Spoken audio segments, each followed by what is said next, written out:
Zaxby's Sensation Salad is so much more than a plain old salad. It's a salad, which begs the question, at what point does a salad stop being a salad and become a salad? Is it when you add Zaxby's fried chicken to it? Crunchy wontons? Asian slaw? Citrus vinaigrette? Teriyaki glaze? Sweet and spicy sauce? Or is it when you top it all with a handmade perfectly fried egg roll? Without a doubt, the egg roll. The Sensation Salad, only at Zaxby's. Good morning. Welcome to another edition of the Northland Sports Page. It's Brian Prudhomme. It's Dave Cook. It's Saturday, but you know what? We need a little extra today. We brought in Steve Patosha as well. Why? Because Meatloaf said 2 out of 3 ain't bad, and 2 out of 3 of us came with the same needs we had a week ago. One of us didn't. We bring in Dave Cook. You're here. That's what matters. Yeah, that's the trick to it today, Brian. Who knows how much I'll be engaged, but yes, it feels good to maybe do something normal. Well, I think the best news, and Steve can probably attest to this too, is if you're not engaged, it means, like you said, normal. It's a great show, and we'll be right where we normally are. But Steve Patosha, you love to engage in this show. Welcome to another one. Yeah, it's great to be here. I felt a little, I don't know how you'd put it, I guess, but we didn't have we don't have our weekly show this week with the with the Vikings, and we didn't have it the week before, so we have to decide whether or not that's good or bad. Yeah, so I guess I just needed a little time to hear myself talk. Absolutely. That's one thing the three of us have in common. We are the Northland Sports Page for this week. Dave, how are you? That's a question we ask all the time, but you've had a heck of a week. I'm going to let you go first. No, it's been a heck of a week. It was pretty rough till Wednesday. But knowing that I had an opportunity to come do this was kind of a nice little target. So I don't know. The artificial knee thing right now, I can't recommend it, but wait till I can actually bend it, and maybe I'll have a better review. So that was pretty good. That was poetic. I don't know if you intended that. I don't recommend it until I can bend it. That could catch on. Yeah, no, it's so far it's not an acquired taste, but plenty of ice, and we'll figure it out. So for Dave, it was pretty rough until Wednesday. For Vikings fans like us, I'm going to go to you, Steve. It was fine until Thursday. Yeah, I feel like the last 2 weeks have kind of kneecapped us a little bit. Right. I see what you did there. A little Dan Campbell, too. He'd be so proud of you. Yeah, that's right. Yeah, it was disappointing, and but, I mean, somewhat, I think I sent you a text, well played, Zygmunt. You duped us again. Ziggy Wolf, you got us engaged again, and here we are lamenting all of that 7 games in. 5-0 went to 5-2 in 5 days. A lot of people have told me you got to be more positive, and they're right, because I've been very, very down on the Vikings here recently. But they keep looking big picture and saying, if you would have said we'd be 5-2 after 7, you'd be ecstatic. I agree. Problem is 5-0 went to 5-2 in 5 days. When do you go big picture and reality has to combine somehow? Well, I think we'll find out next Sunday. I mean, next Sunday they could be out of the playoffs if they don't win that football game. Right. There. So unless the Jaguars pull a miracle, we will be behind our friends from the East by the end of Sunday afternoon this week. Right. So there's a lot that's going to happen here. I mean, losing Darisaw is just absolutely devastating. I was going to say, is that the flip side? The cliche is adding insult to injury. Did we add injury to insult with losing to the Rams on Thursday and then losing Darisaw in the process? Yeah, I think you might be right on that. It was the left tackle at that level. I mean, we've seen what it's looked like without a left tackle before he got here. We're mixing and matching all the time, and now we had that figured, and now let's see if we're Quessenberry bound. I'm going to go off topic for just a second because Dave and I are a lot alike, and right now, unfortunately, mobility-wise, we're a lot alike. And radio is not a visual medium, but the way he's set up in the studio to make this work today, and I love that we're doing it, he looks so small. He looks my height and my size as he speaks. So the similarities between Dave Cook and I continue, but I know we're both thrilled that he's here. It's always great to join you two on your show and have the opportunity to come in and just hang out with you guys. I was going to say, sharing the laughter, whether or not it has anything to do with what we're saying. So we hope the Vikings can get it right. I agree with the big picture. They are 5-2 because that's fact. But I think this team needs to upgrade their game in a number of ways. How they're going to do it, we'll see. Do you remember what we talked about a couple weeks ago, though, Brian? You asked me how you would go at this Vikings defense, and I said with about a 240-pound running back until they have anything that they show they can stop a running back with. And sure enough, that's kind of what's happened. Pace has been easily let out of holes, and then Pace is the giveaway of this defense. Pound those holes. Defensively, we have to figure out how to stop the run. Yeah, we've been pretty late in the middle of the field all season, and so I don't know how you fix that without making a roster move or acquiring somebody. Right. And Dallas Turner's been a little bit of a disappointment so far. It must be that chair. because it used to be you. That's right. Mixing and matching names, but you usually sit there. It must be that chair. It's the angle. Yes. They have to. Whoever sits there has to look right at me, and they must get nervous. Go ahead. But Dallas Turner hasn't been the impact that at least I thought he was going to be, and I think several people thought he was going to be on this defense coming into the season. That said, they've played pretty well. For some reason, we didn't get a pass rush home on top of not being able to stop the run in the middle of the field. One of the lowest percentages in NFL history of quarterbacks throwing under duress. Matt Stafford got to sit back there and pick us apart, and that's what he did. Well, and I think that's because we've seen kind of the teams that have had the ability to make quick strikes and hit the hot route, more consistently, has taken advantage of B-Flow when he has been aggressive defensively. And I think when you're going in there against a quarterback like Matt Stafford, who, you've heard me talk about Matt Stafford a lot in the last 2 weeks because I'm a big fan. He's a Hall of Fame pedigree quarterback. He's thrown for over 50,000 yards in the league. He's going to pick you apart if you are coming at him from all the same spots. And I think, B-Flow may have outcoached himself in this sense where he didn't bring it to him. He didn't bring that defense at him. He didn't, they weren't aggressive. And I think they took advantage of it from a different way.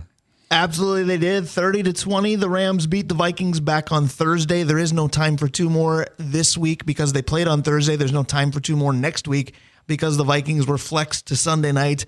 I love what Nordo said on the mothership after the Rams game.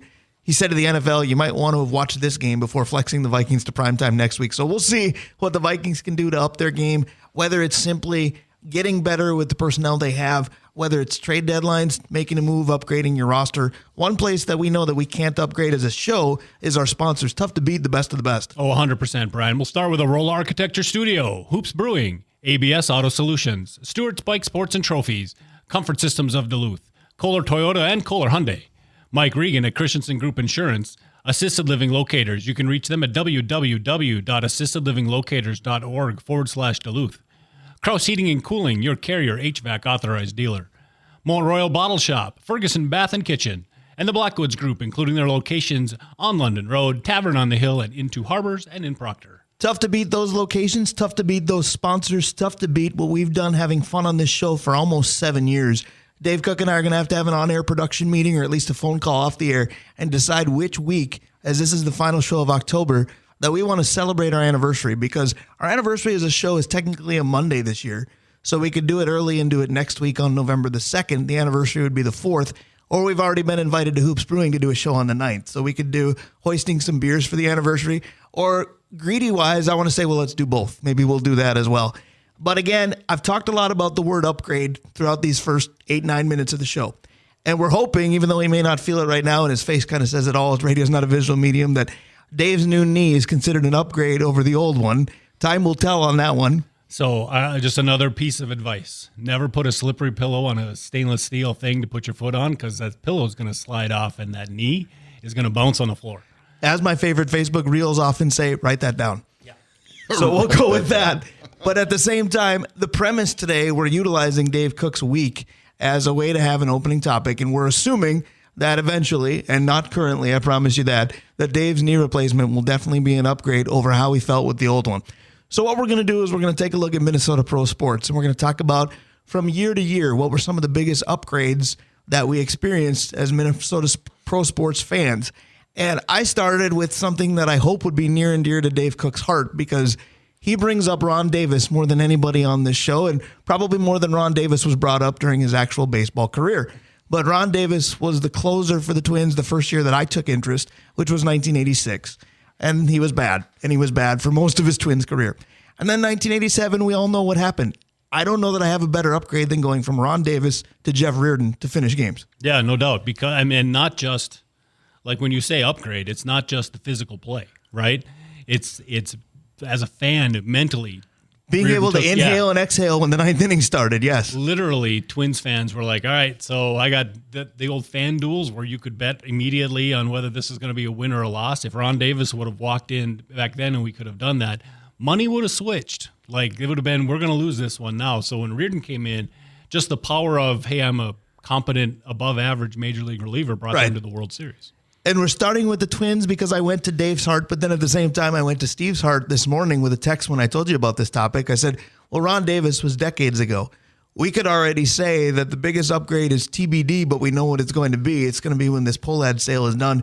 Whoever gets the team, as long as they stay here, that's going to be viewed as a giant upgrade. There is, but I'm going to stay in the same era, more or less, that Dave was with there, and I'm going to say when Tom Kelly became the manager of the Twins. From Ray Miller to Tom Kelly is huge. And really a host of big name, quote-unquote, big name managers. I mean, we had Yankee legend Billy Martin through there. I mean, you think of the managers that came through, but at the end of the day, it was a guy that no one really expected. He was 36 at the time. He looked like he was 55, but he was 36 when he started. Yeah, and that mentality that he brought to that young group of baseball players, that was the difference to really what created Twins fandom going forward. And I think that's a superb call. And the thing that's tough, Dave, because we talked about this, is we were talking about, well, we don't want to necessarily focus on the star players and who they came in for, but there's a lot of situations where you really can't.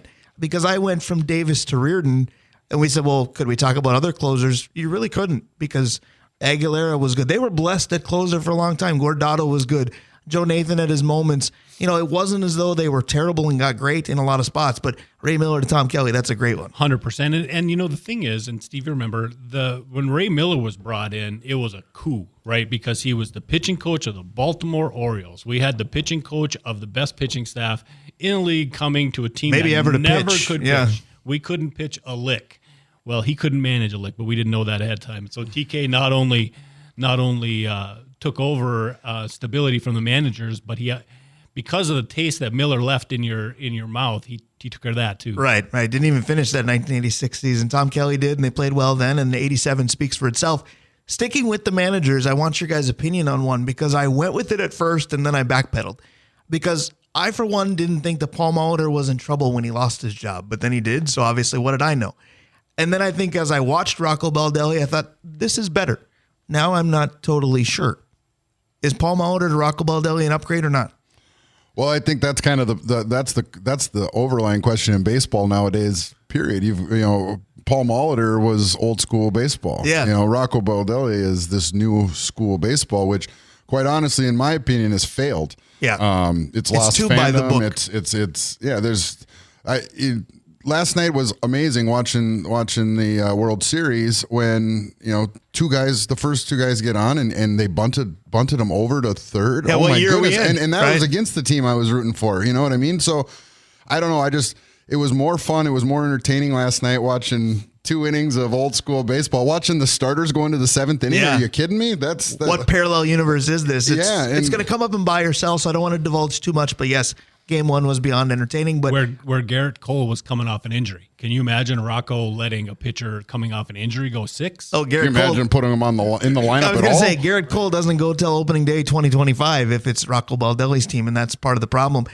We talked about trade deadline for the NFL, so I'm going to bring it to Major League Baseball because we've talked about this as a topic too. Best trade deadline acquisitions. Been there, done that, so I won't go too far, but I would say one of the biggest upgrades that the Twins made was when Shannon Stewart came in. And he started in the outfield, and I think the odd man out was Bobby Kilty. With all due respect to that flaming red hair, that was a pretty big upgrade. I think that was a huge upgrade, but I think more than anything, and I think what gets lost in this a lot of times, and what I think was a major factor in what happened to the Twins this summer, is the mindset that the organization sets to its players. If the organization sets the tone that they want to win a championship, your players become inspired, because that's what this is all about. Yeah, it's a business and all that, but at the end of the day, this is a game, and you're trying to win. And at pro sports, there's no excuses for doing anything but trying to win. Obviously, when you're talking about even amateurs at any level, there's a development factor in there. Right. But this is pro sports. If you're going to charge me $25 for a beer, you better try to win every game. Well, and that also better be a winning beer. But speaking of that, we'll have Dave Hoops at about 10:30. He'll be along today. Run you quickly through the lineup. 10:30 will be Dave Hoops. About 10:50 we'll play buy or sell. A lot of football talk for hour number 2 because there's a big high school playoff game today featuring a couple of local teams. To be fair, there are multiple big high school football games today as it's semifinal Saturday. But a lot of eyes and hopefully a lot of ears will be on Denfeld visiting Hermantown. That's a 6 p.m. kick. We'll have it on these airwaves. I'll get to call it. We'll also get to talk to both coaches. We'll have Eric Lofald, 5 after 11. 25 after 11, Mike Zagelmeyer, the home team. he got the choice of the segment. He gets the last word. It'll be interesting to see who gets the last word between those two teams because both have been good this year. They already played a meaningful game, but it doesn't get more meaningful than win or go home. Oh, no, 100%. And that's, we were talking about that last night. It's one of the reasons I like these coaches so much because they're a little different when it comes to this. Eric's going to be enthusiastic and excited and get his kids wound up, and Zags is going to get his kids wound up, but a different way, right? His kids are going to be ready to play ball. It's just going to be such an interesting. It's going to be the high school version of Fleck versus Ferentz to me. Yes, I agree. I think that's a really good comparison. That's exactly what it is. And then the 5-0 tumble to 5-2 over 5 days will probably get the most blunt description of it all because Vincie Glenn closes the show. Yeah, it's always a good show when Vincie closes it. And yes, we've got some stuff to talk about. So I don't know that we can upgrade over our guests, but we'll continue the upgrade topic. And we've talked so much football. Why not stay there? Let's go with the Vikings and the best year-over-year upgrades that they've had. Steve, I texted you one this morning that I think you have to start with, and it's obvious, but if you don't mention it, somebody screams at their radio. With all due respect to the late Tavares Jackson, Gus Frerotte in combo in 2008 became Brett Favre in 2009. I don't know how you can go from one end of the spectrum to the other easier. Yeah, there's no doubt when it comes to on the field. But to me, I think going from Purple Pride to the Wilfs is the biggest upgrade. That might be. There's no threat of the San Antonio Vikings anymore, is there? No, not at all. And I think what the Wilfs have done, whether it's TCO and creating an environment that free agents want to come here now, and even just that single ownership group, that's the face of the organization. I think that has made such a difference. So I went off the field with another one as well because I went to a coaching change, and we malign this guy now because he ran his mouth off in his position in Dallas, and I love seeing his defense get torched. But at the time, I was not a Leslie Frazier guy, and Mike Zimmer coming in and really putting a new attitude into the team because both were defensive guys in terms of offense versus defense on the field. But the way they approached coaching the game, gave me Mike Zimmer over Leslie Frazier a lot. Absolutely, and it really made you pine for the days of Dennis Green. When Dennis Green left, we were kind of cheering for that in some respects. But I think that's a good call because I actually wanted Dave's opinion on this, but I know Dave is in and out right now as he tends to the brand new knee. But once again, the brand new knee is the hallmark of how this topic came to be. Dennis Green was the new sheriff in town, and the team's record improved, and the team's philosophy got different. Denny Green had moments of greatness, moments of what are we doing, but we love Bernsey. So at the time, I did think it was a major upgrade. You look back and you go, did you really have that much venom towards Jerry Burns? Tough call. No, but Bernsey, the issue with Bernsey at the end was that it was kind of the same. It was defend your offensive coordinator who everybody was mad at. It's not unlike what we do with the Twins now where Rocco, we can do okay with Rocco, but stop with all the other stuff. I mean, at the end, Bernsey was a little like that. Well, I think at the end, Bernsey became a caricature of Bernsey. Right? I would agree with that. What was lost was the absolute offensive genius of a football coach that was there, and he became the, you guys blanking Bob Schnelker. Yeah. Blanking, good FCC rule there. Yeah, thanks. So I think that was kind of the unfortunate thing. But I do think in recent years, Bernsey's, the respect level has come back and what he's meant to football as a whole. Yeah, I think it really has. And I think that's the tough part of talking about coaching upgrades because Dave used a phrase, and I think we all have during the first 15, 20 minutes of the show, that by the end, this happened. And when a coach is at the end, there's a reason. But I think if you look at the whole of his tenure, you sit there going, it wasn't that bad at all. I think that way of Bernsey. I think that way of Denny. I think eventually we're going to think that way of Zim. Coaches, by the end, they're on their way out for a reason unless they go on their own terms. But in the whole big picture, they weren't that bad. One more Vikings upgrade. I think it happened right now. Aaron Jones from Alexander Madison. That's a pretty easy one. Yeah, that's a huge one. But I would also argue that from Ed Donatel to B-Flow is a pretty huge upgrade. So, there's a couple going on right now. Whichever guard comes in for Ed, that'll be an upgrade. But I was also thinking about the kicker. And granted, he's Will still Reichert really from young. Pick One. It would be Greg Joseph technically year over year, but Will Reichert from Pick One. Yeah, and it's funny when he kicked the extra point on the first one, all I could hear it was, we got a kicker. We got a kicker. There you go. You didn't have to miss me that bad. So the two that are a little bit tougher are the Wolves and the Wild because these two sports can be a little less position restrictive, if you will. Guys in the NBA can play the 2, the 3, the 4, the 5. That's kind of the beauty of the game now, but it's tough to identify. And then with hockey, good thing Pitt's here because I feel like you know the cycles of the Wild better than we ever would. Well, for the Wild, to me, the upgrade was going from no team to a team in 2000. You know, I mean, we went from having our own pro hockey team here to, not, and that was, to me, just unforgivable. And then, so upgrading to actually having a team back, that's, to me, there's nothing that's greater than that. Right. So, and with the Timberwolves, I think the upgrade of Kevin Garnett when he came in, because we finally had someone that could be the face of an organization, and it wasn't not. I don't want to. Embarrassing isn't the right term, but someone that you could be proud of. That was a top 5 player at the time. And we got him when he was a kid, for crying out loud. So yeah, we sure did. And being around that age at that time was probably also why I grab onto that. And I was going to say, I think Kevin Garnett was, a year younger than you when he was drafted. So It's interesting to have that. With the Timberwolves, I want to talk about one real quick that I didn't think of until we got on the air, because I'm torn here. Because when the Timberwolves started, there was basketball at the Metrodome. And the concept of having 45, 50,000 people watching an NBA game is pretty cool. But I never went to one in the Metrodome. And I'm wondering if fans are going, the Target Center is not great, but that was an upgrade because we could actually see the game even from the worst seats in the house. What do you guys think, Dome or Target Center? Well, certainly Target Center, because I did go to a game at the Dome, and it was. Do you remember seeing any of it? Right, it was like watching ants play. But which now we love doing for the Timberwolves. Well done. I like that. Well done. An upgrade though. While we were talking, I was thinking about when Sam Cassell came. Yeah, because we've not had the Timberwolves have not had a plethora of point guards, and the best one we had, maybe arguably the best one we've had, was Sam Cassell. I think that's a good one. Something about bringing veteran presence into that role, because the other one that's not too long ago, the trade just happened not too long ago. It's Mike Conley over D'Lo. Because D'Lo was a good scorer, but he didn't orchestrate an offense very well. I could argue easily he still doesn't, but he's in a perfect spot for it, being with the Lakers now.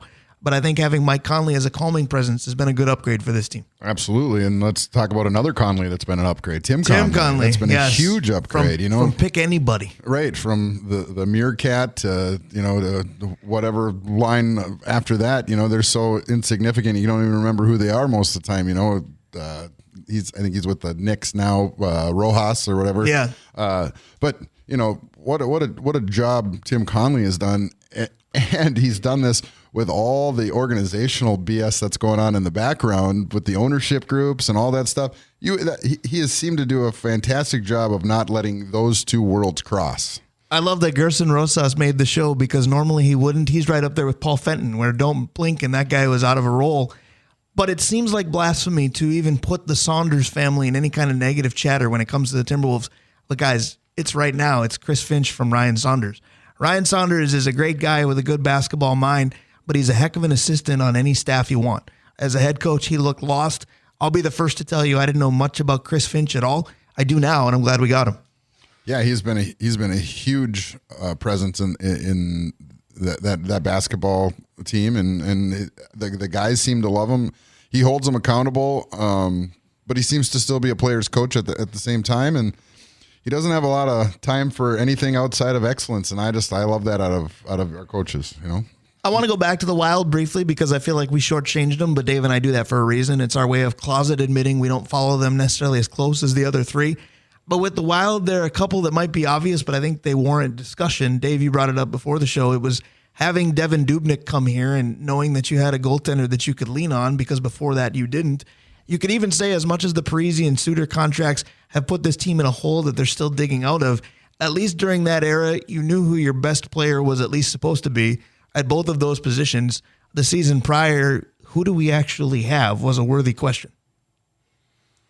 Sorry, I'm taking my time to get over. That's okay. You need like a chair pedometer today, because you've actually put some distance in as the show's been going. Right? No doubt, right? Yeah, I think that what you say about Parise coming in and kind of taking over the spot from 9, the center that the Mikko Koivu taking Dave. Yeah, taking a guy who was a defensive stud and now bringing in a guy that was supposed to score at that level too, and not be less defensive, right? Bring the intensity, bring the same kind of glare that Koivu did.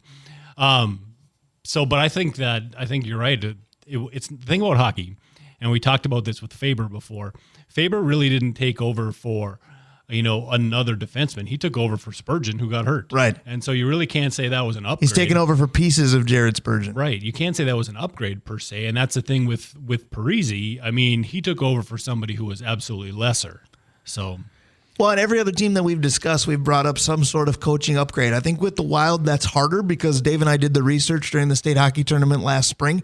Every Wild head coach to date has a winning record. Now, I can think of who I think were probably the two worst ones, and for me it would be Todd Richards and John Torchetti, who was handed a weird situation for a short level of time. But I don't remember the Wild hiring a coach and me going, this will be so much better. It's never been bad. It's never been great. It's always been somewhere in between. I think when Boudreau came in, he was maybe the one where you looked, just because he had the reputation from the. But he had the reputation of getting in the playoffs and doing nothing. That fit perfectly here. He did, but but when he was on, I can't remember what the HBO show that's like Hard Knocks for hockey. When he was on that, and he called it a one-shot game in a very colorful way. Yeah, that soliloquy was quite the memorable talk. So I think when he came in, there was a little bit of gravitas because he'd coached some good teams too. So I think that there was maybe the only guy that you would say that. After Jock, anyway. I mean, that's a pretty high-profile name to start with, so it's tough to build out of that. Right, yeah, that was the interesting part when the brand new team in Minnesota had one of the most legendary coaches ever to coach the game. Now, Dave will tell you the Timberwolves had the same thing because Bill Musselman is a legend in Dave Cook's mind, but I don't know how many others feel that way. Yeah, and whose last name isn't also Musselman. No yeah, but that did happen certainly. So that does make the Wild situation different because when you start with Jacques Lemaire, where are you going to go from there? And John Hines, for whatever reason, Topher Davis and I joke he's the reincarnate of Jack Adams, and so far so good in that regard. Yeah, he's not disappointing there. When you haven't trailed for a second this season, there's not much else to say. We've got only a minute and a half to go till we get to Dave Hoops. We started this by talking about the Vikings and the bad 5 days that have been. We'll probably talk about this a little bit more as the show goes on, but give me one name or one position for the Vikings as the trade deadline looms that you'd like to see here that you think is a reasonable option. I think there's two guys, and I'll pick the J.C. Horn from Carolina. I think that we saw with Gilmore the other day that he's smart, but I don't know if he physically has it anymore. And to get a cornerback in that could maybe learn from those guys, but has every physical talent, I think that might be worth time.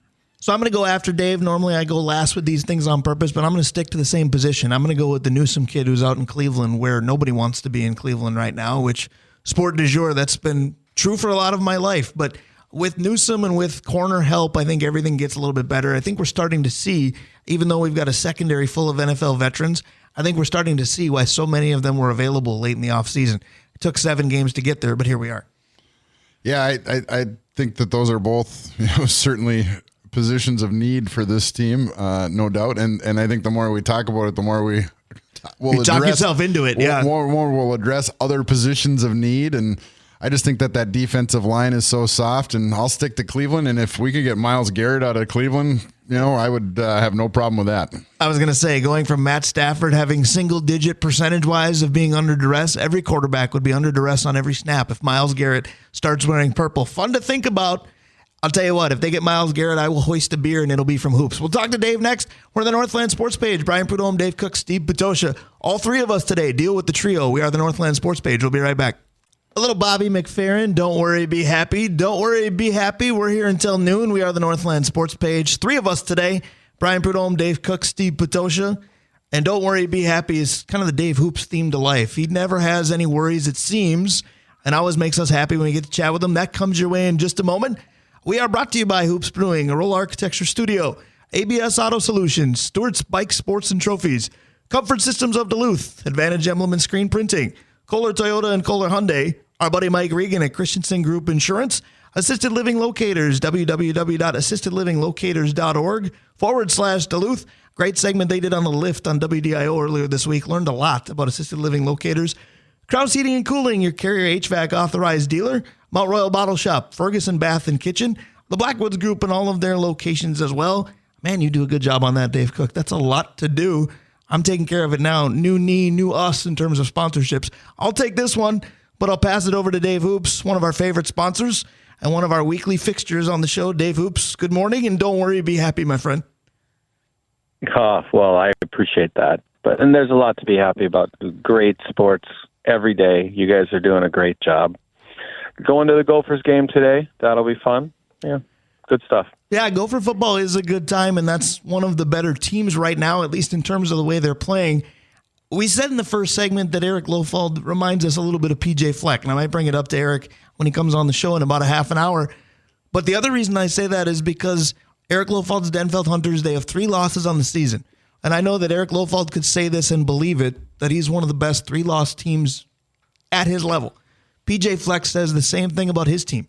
What's your take on the Gophers today? They're favored at home. Nice day. I think that they're going to be able to win today. It's all about getting to 6 wins. I don't see that being much of a problem. Them and the Badgers are playing pretty well, and so we're all going to the game. I don't know. I expect a win. Probably a pretty exciting game, semi-high scoring. I do as well. Expecting a win was part of the equation back on Thursday, though, too, because it was Vikings visiting SoFi and the Rams. Expecting a win, getting a win were 2 different ideas. I said, don't worry, be happy, Dave Hoops. I need you right now. Give me reasons not to worry and to be happy about a 5-2 Vikings team that was 5-0 5 days ago. Well, I think you guys did a pretty good job on breaking it down. Pitt was right. He had 3 pressures, Stafford did. And so, yeah, we've got to adjust to that. I don't want to hear about the face mask call. That didn't lose us the game. They still had, 80 yards to go. But no, I'm not at all concerned. I predict 3 straight wins the next 3 games. And there you go. You can be happy now. I was going to say, that's the positivity I need. I'm smiling. Good work. Please continue. Yeah. Well, no problem. I mean, stopping the run. I like that Flores out-coached himself line too, Steve. That was brilliant. But I never thought they were going to lose this game until they did, which is pretty much my default. But, Stafford is fun to watch. Those 2 receivers just embarrassed us. No pressure at all. It'll be okay. And the Sunday night back-to-back national games will be good. And I bet Richardson will get going that game for the first time this year, but I think the Vikes will be up to the task. That's pretty well said. Hopefully the Vikings can make some changes, but Dave, the more things change, the more they stay the same, because Dave Cook, every time Steve's here, Dave Hoops makes us wonder why we're here. But that's all right, because you talked about the officiating in the Vikings game, and you didn't want to hear about the face mask, and I agree, because the amount that people have already talked about it, to me, just got to mask what they should have talked about, the issues with our own club. I want to talk to you about officiating in a different game much earlier in the week, though, because while the Vikings have a beef that wouldn't have made a difference, the Lynx have a beef that can last for months. They literally got a title taken right away from them. Cheryl Reeves said as much. Your thoughts on that? I appreciate you asking. I got a few thoughts on this. Number one, I think you got to look at it 2 ways. Reeves defending her team and going off like that isn't a terrible look. Loved it. Yeah. But also her crying about the refs, the night before the other coach did. Right. And let's just look at this. Yeah, the refs blew that call. There's no doubt. They destroyed Collier, considering she had no free throws and all her work was in the lane and she fouled out. But we all know if she had put that putback in before that fall at the end of the game. You're up 4 with 10 seconds left. It's over. Yeah. Exactly. They had that game won, and I think you posted something about how that it shouldn't have gone to overtime. You are right, but we did not win the overtime. We lost it horribly. So yeah, it was a terrible call, and the refs and the announcers. They wanted New York to win, but it's no different with Bedard going to the Chicago Blackhawks. Sometimes the league just says, "Hey, we're just going to make it the way we want it." And this is a long-standing tradition in pro sports in New York. I mean, go back to Patrick Ewing getting drafted. I mean, the card was frozen, so they know which one to pick. Like these aren't, everybody thinks about you put your tinfoil hat on, it's a conspiracy. Well, years later, these things are proven to be true, so it's 100% gets manipulated. It's a good thing that Freddie Freeman's grand slam last night was to right center. Otherwise, they would have found a way to call it foul. So we're happy to have that happening as well. But I think you're right, Dave, on a lot of fronts there. And you mentioned Bedard. You tied a bunch of leagues into your soliloquy there. I want to talk a little NHL with you because it's wheelhouse material for you. But I want to talk about the hometown club. The Minnesota Wild, they have losses, not in regulation, thanks to the charitable league that is the NHL. You get points for that. But at the same time, they have trailed for 0 seconds on the season. I know it's only a handful of games, but this is pretty remarkable so far.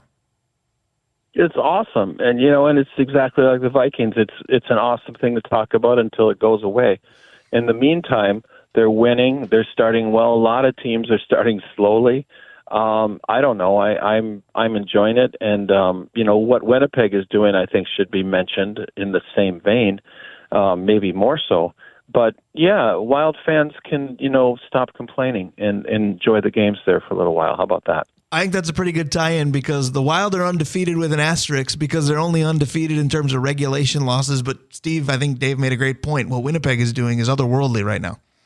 Absolutely. I think what they're doing is great. But I think when it comes to the Wild, though, I think what has always impressed me with that team since Bill Guerin has taken over is there's a sense of a youth, like a peewee team amongst that team as far as how they carry themselves and just the stuff they do away from the rink. I mean, they all look like they're having fun, and you don't see that out of every team, but there's still, you go back to the press conference or the little thing they put out last year where Bill Guerin asked the captain, what's our job here, and his answer was to have fun, and Bill Guerin, reminded him, no, it's not, it's to, blank and win. And so it's, but they do a great job of intermingling the two and keeping, their priorities, but still having fun and enjoying it because it's a game.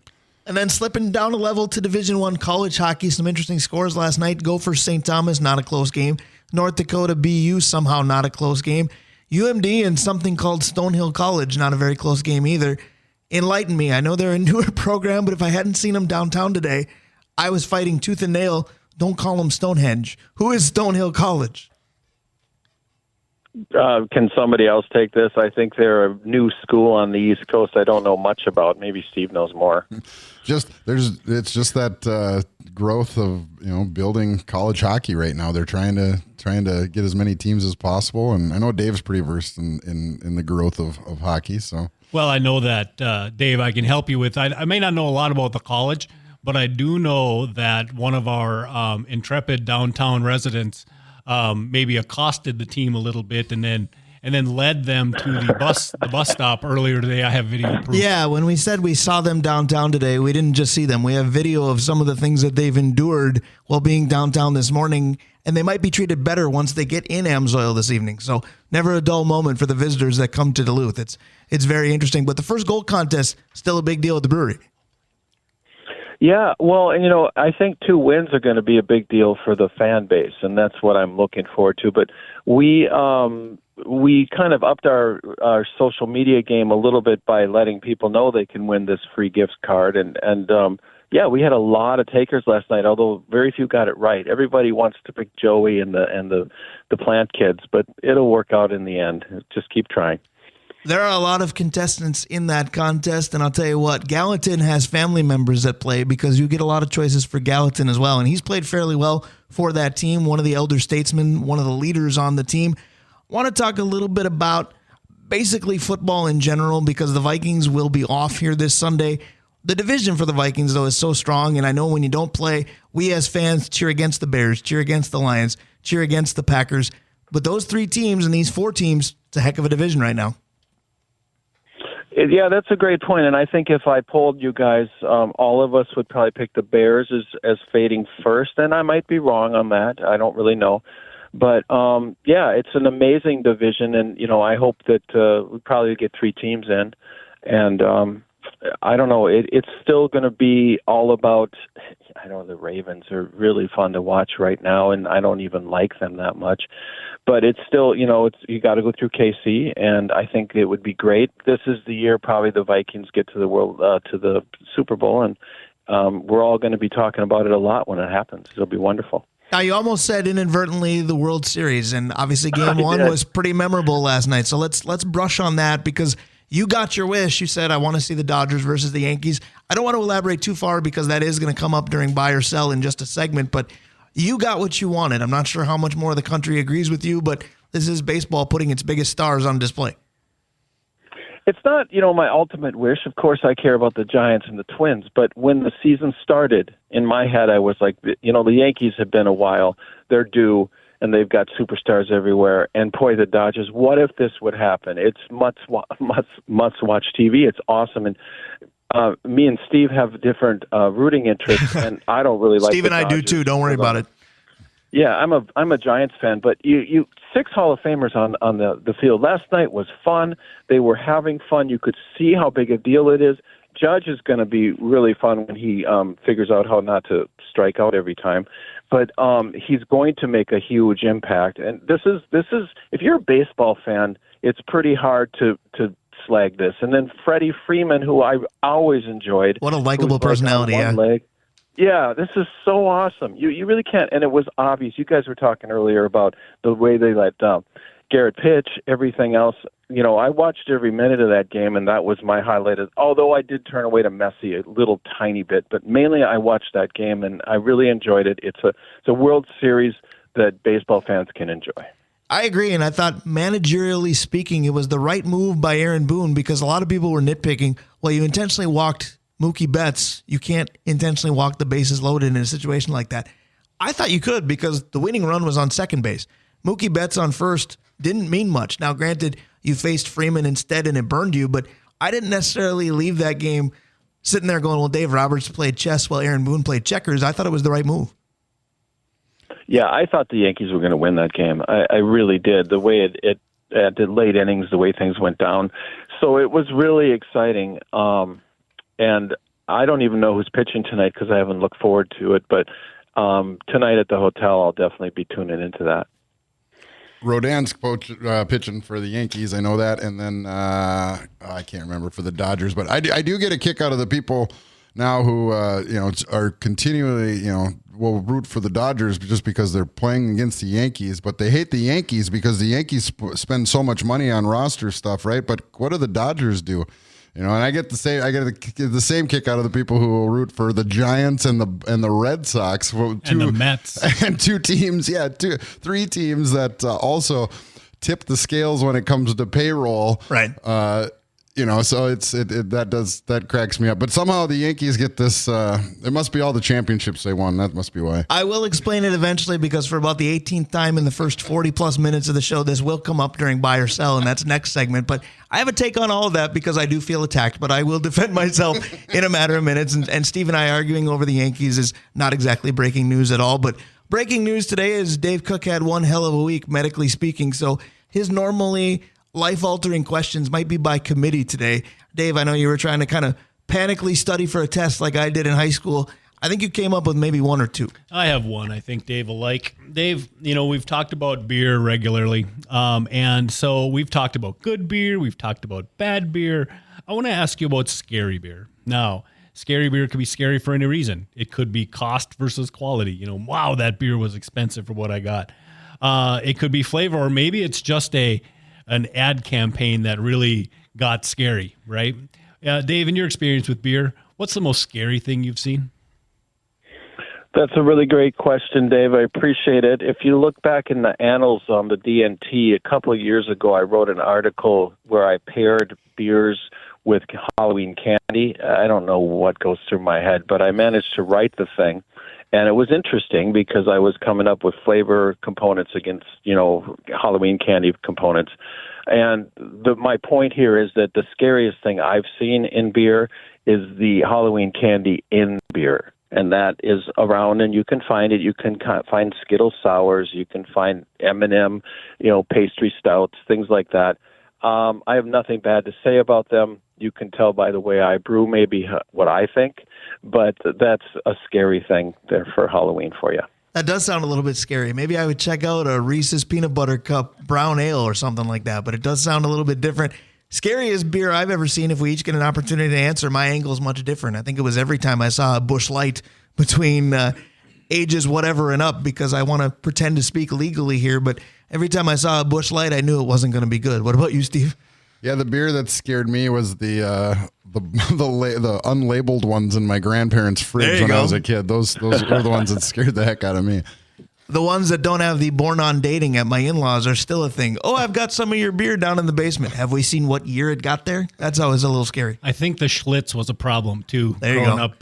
The nice thing about Schlitz was that, the box that came in you could use as furniture. So How about there's always hams? a plus. How about hams? Because you could get baseball team theme songs from a beer, like hams for the Minnesota Twins. Hams, Strohs, all those things that came during college that maybe you don't want to remember. There you go. We're going old school a little bit. Dave, you mentioned Halloween. Let's go with some Halloween questions. What was your favorite costume to wear as a kid, and what's the coolest one you've seen on somebody else? Boy, that's a good question. For me, I was always, I guess Native American would be what I would say now, and my brother was always a cowboy. And we did that year round, but for Halloween, that's what we went at. But the best thing we did is we hid pillowcases at the end of the driveway because our parents would take the candy and freeze it all, or majority of it, and give us like 6 pieces. It's just bad parenting, right? So then we would hide a bunch, and then we'd hide it in our forts, and then we'd eat it later. And so that, to me, is a good advice for kids to consider. As far as the best costumes, I've seen some really, really amazing, complicated costumes and stuff, but the Ghost or Michael Myers, you really can't beat. Yeah, that's where I'd go. I can appreciate that. My favorite ones as a kid to wear, and it probably didn't become favorites until now because it's actually 2 people that have been on this show. Because I spent a lot of time for Halloween dressing as my sports heroes. The year that the Twins won the World Series, I went as Kent Herbeck. A couple years either before or after, my favorite first Viking was Tommy Kramer. I've interviewed them both on this show. You don't assume that when you get a sports radio show that you'll be interviewing some of your favorite Halloween costumes. Best one, sports theme that I've seen on someone else. My cousin is the biggest Chicago Cubs fan I know. And I know when he wore this, it appealed to a limited audience because others you had to explain it to. But the infamous Steve Bartman year, he went as Steve Bartman and it was perfect. Go ahead, Steve. That sounds dangerous. Right. My favorite one as a kid, I'm a huge Star Wars freak, so I had a amazing Stormtrooper costume once as a kid. So that was probably my favorite. And let the jokes in now. The evil empire, the New York Yankees fan. Go figure, you as a Stormtrooper. I was going to say it was early foreshadowing. Best costume I ever seen. My brother and sister-in-law went as Sonny and Cher to a costume party once, and my sister-in-law, of course, was Sonny, and my brother was dressed as Cher, being that he's taller. And my wife and I have never done a couple's costume. I'm all about ideas if anybody's got them. I thought from A Christmas Carol we could be Tiny Tim and his mom, but I wasn't sure what Jen and I could do as a couple necessarily. Dave Hoops, I think that just about does it for our questions for today, but answer this question because I know that there are a plethora of reasons. Best ideas as to why to go to the brewery this weekend?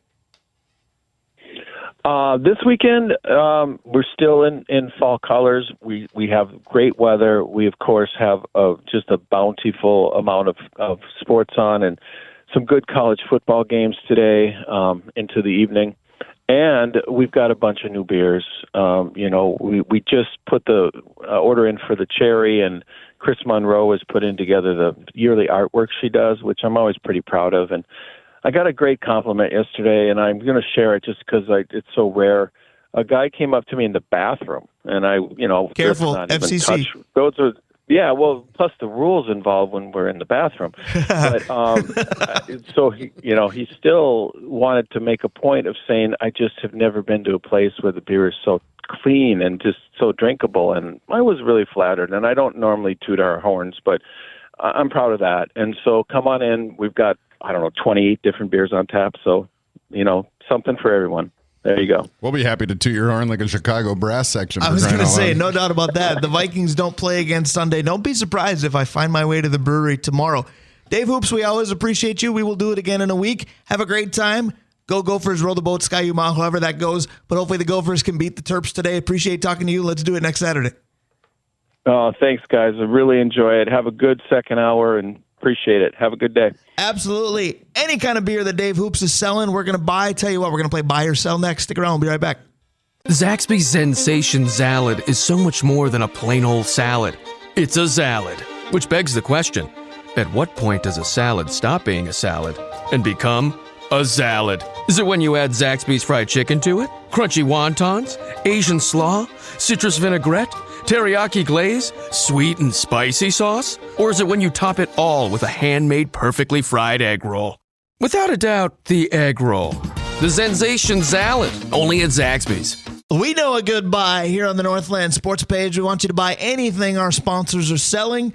Our sponsors are Roller Architecture Studio. They bring you drawing lines with Vinci Glenn. That'll close the show today. Hoops Brewing, we just talked to Dave.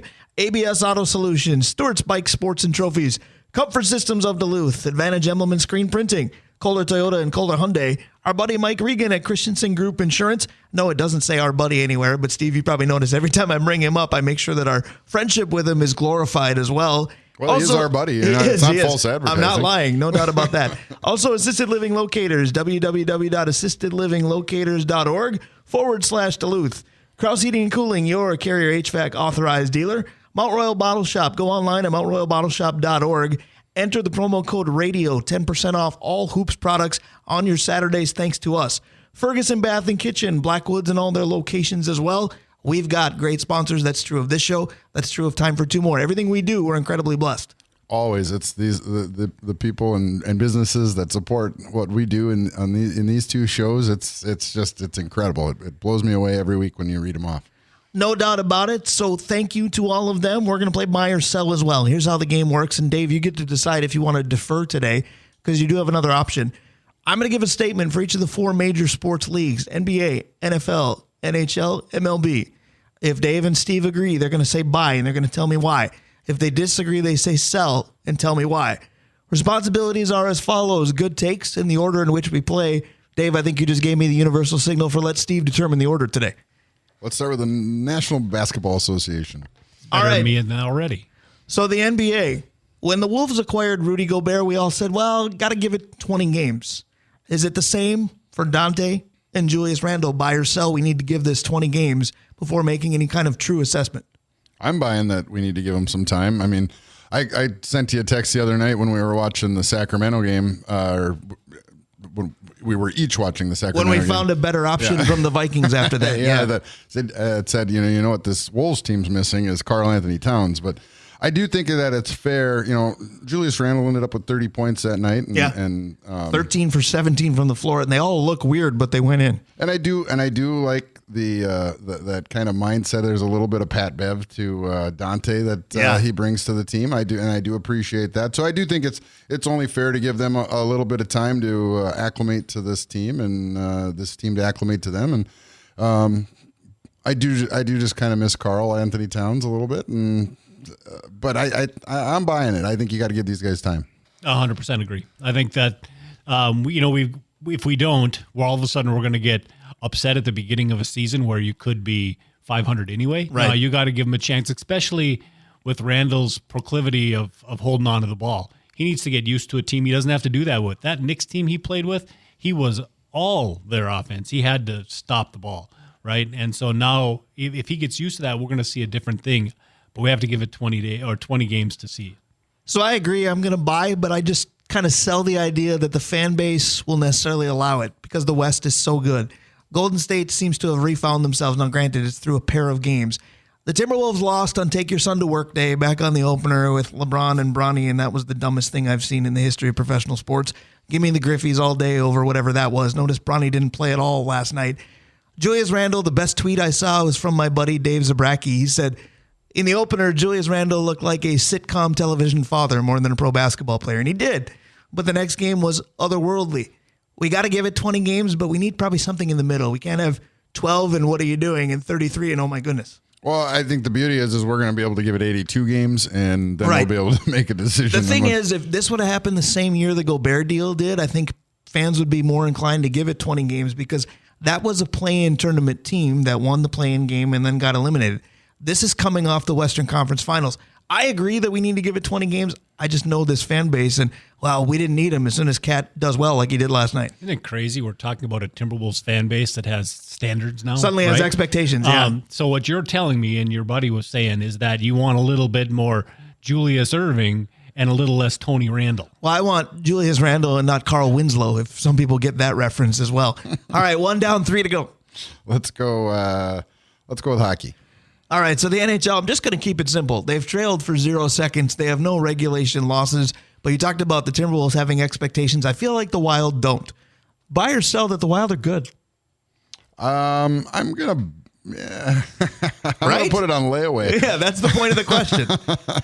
No, I'm gonna buy that. I think that just because they have such a strong goaltending situation between what they've got with the big club, what they've got that they can pull up from Iowa, what that gives them the ability to do come trade deadline when we find out are they or are they not. Yeah, we'll find out if they think they are. Right. So I think that they've got a lot of pieces in place, and a lot of the things that they're doing right now are good. And I just think, yeah, why not?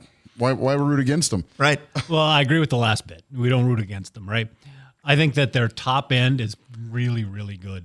But the problem is we haven't seen anything from the middle piece.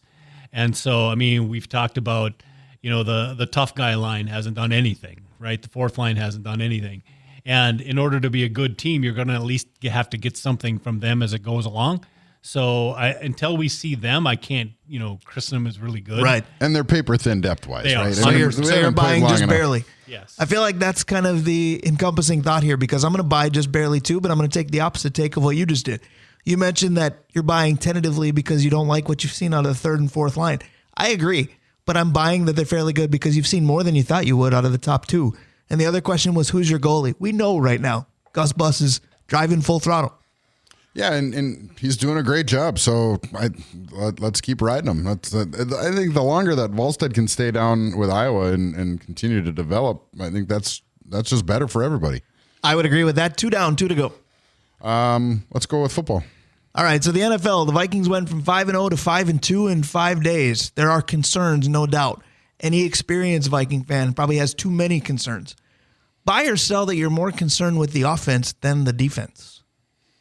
Oh, I'm going to sell that because I think the holes we've seen on the defense, those are more concerning than the holes we've seen on the offense. I think there's enough talent on the offense to overcome, pretty much anything they're going to go against defensively. With that said, I'm not 100% sure Sam Darnold can get them to a Super Bowl. Yeah.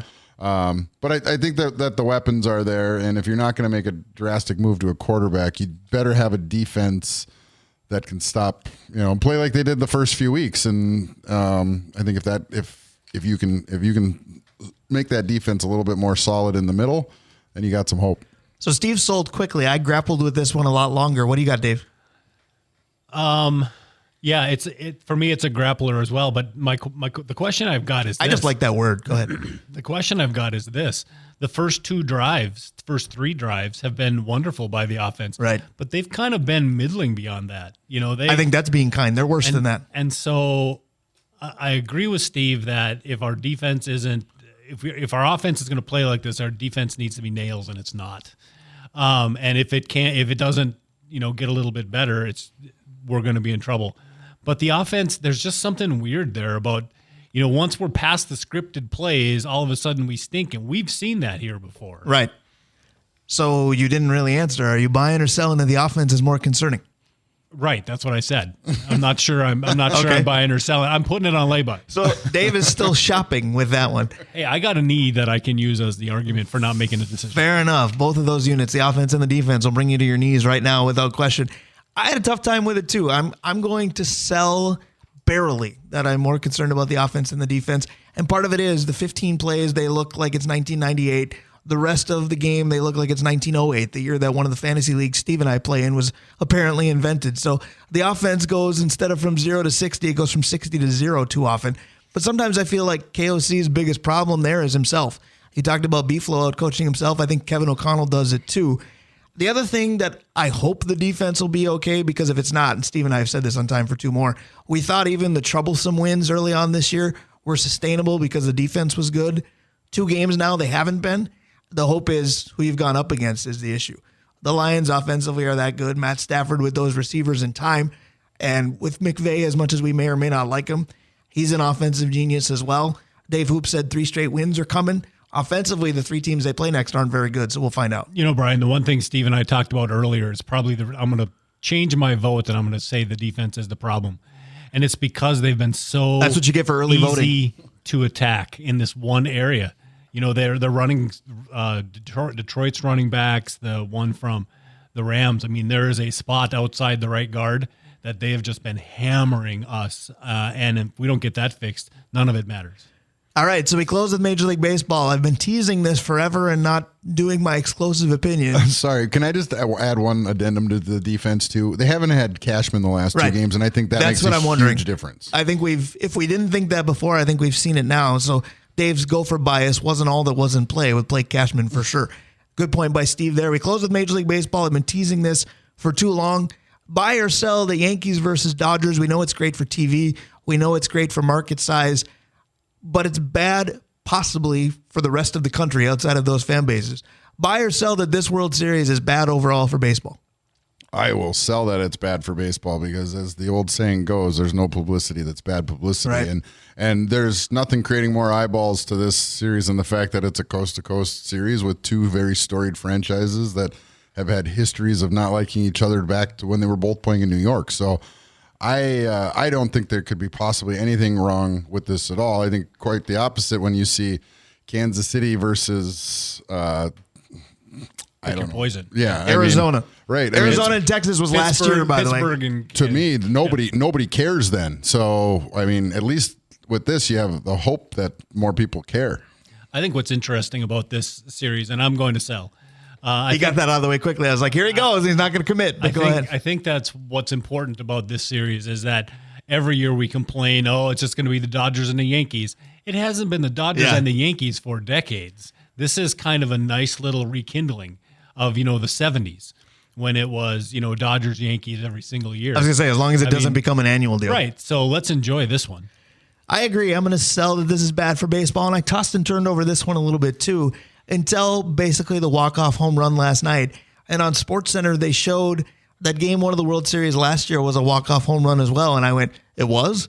And they showed the highlight of Texas beating Arizona. And I had forgotten who was even in the World Series a year ago. So you aren't going to forget when it's Yankees and Dodgers. And you've got the biggest of the big stars on the stage right now. The other thing, though, that Steve brought up, and I want to finish this because he's been talking about, I don't get fans that are cheering against the Yankees when the Dodgers do the same thing. He's right. World Series, to me, needs an underdog. I'm not sure there is one here. But sports needs a villain. You've got two here. The only reasons that I'm cheering for the Dodgers is I find Freddie Freeman and Mookie Betts a little more likable than pick a Yankee. Soto and his stare down. Judge is actually pretty cool, but there are a lot of guys that I don't care for. Give me Dave Roberts over Aaron Boone all the time. The other thing is personal. Yankee fans have been pointing and laughing at my favorite team for 15 years. I wasn't around in 65 when the Dodgers pointed at the Twins. Hey, I got a quick question for you. Did Freddie Freeman cement his Hall of Fame last night with that home run? Because, I mean, he's been at that level where he should be. No, because his Hall of Fame was cemented when Harold Baines was allowed in. Well, that's not what I mean, obviously. That's what I mean. But that's the precedent that was set. But seriously, does he become a no-doubter because of that home run last year versus, I mean, he and Joey Votto were kind of the same guy, and now all of a sudden he's going to be, does this make him bigger? If the Dodgers win it, probably. If they don't, do we remember this? Think of Kirk Gibson because all those comparisons are out there. If the Athletics had won that World Series 4-1, does anybody think about it?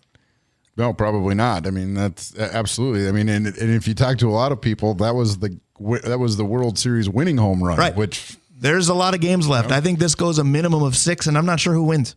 I know who I hope wins, but yeah, I just love the fact that baseball's actually fun this fall for me. Anyway, I've enjoyed the baseball playoffs more than I have in a long time, and that's not just because the Yankees are in it. I mean, the year that the Astros beat them cheating in the ALCS, I didn't love that either, But I don't know. Last night felt like real baseball again. I know who you're rooting for as well, and that disproves everybody who thinks Steve Petosha and I share a brain. We differ there. Hour number 2 is next for the Northland Sports Page. Brian Prudhomme, Dave Cook, Steve Petosha. We'll be right back.